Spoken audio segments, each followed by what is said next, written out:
दोस्तों, देश की राजनीति में आपातकाल का जिक्र हमेशा से होता आया है, लेकिन हाल ही में केंद्र सरकार ने नोटिफिकेशन जारी करके 25 जून को संविधान हत्या दिवस के रूप में घोषित कर दिया है।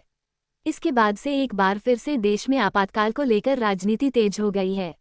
लेकिन क्या आप जानते हैं कि संविधान में कितने तरह के आपातकाल का जिक्र है और सरकार इनका इस्तेमाल कब कर सकती है? आज हम आपको बताएंगे कि केंद्र सरकार कब और किस तरह के आपातकाल का इस्तेमाल देश के लिए कर सकते हैं।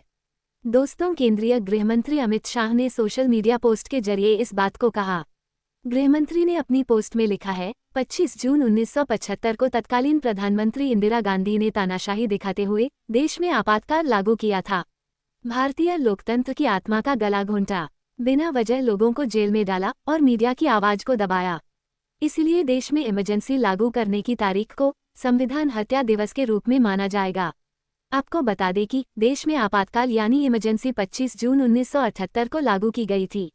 हमारे भारतीय संविधान में भी इस शब्द का जिक्र किया गया है। भारतीय संविधान को पढ़ेंगे तो पाएंगे कि इसमें 3 तरह की इमरजेंसी का जिक्र किया गया है।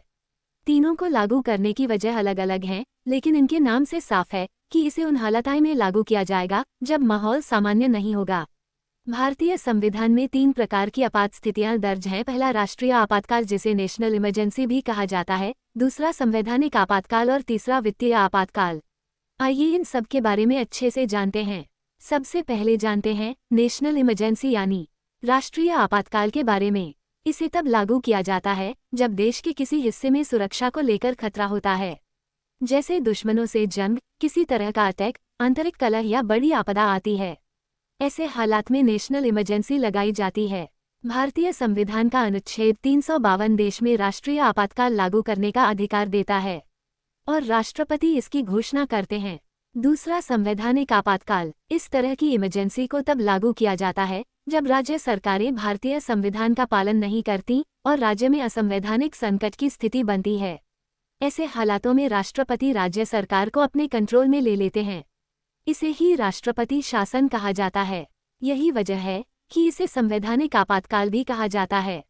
भारतीय संविधान का अनुच्छेद 355 कहता है, केंद्र का कर्तव्य ये सुनिश्चित करना है कि प्रत्येक राज्य की सरकार भारतीय संविधान के प्रावधानों के अनुसार हो, लेकिन यदि राज्य अपना कर्तव्य पूरा करने में विफल रहता है तो अनुच्छेद 356 के अनुसार केंद्र राज्य सरकार को अपने नियंत्रण में ले सकता है।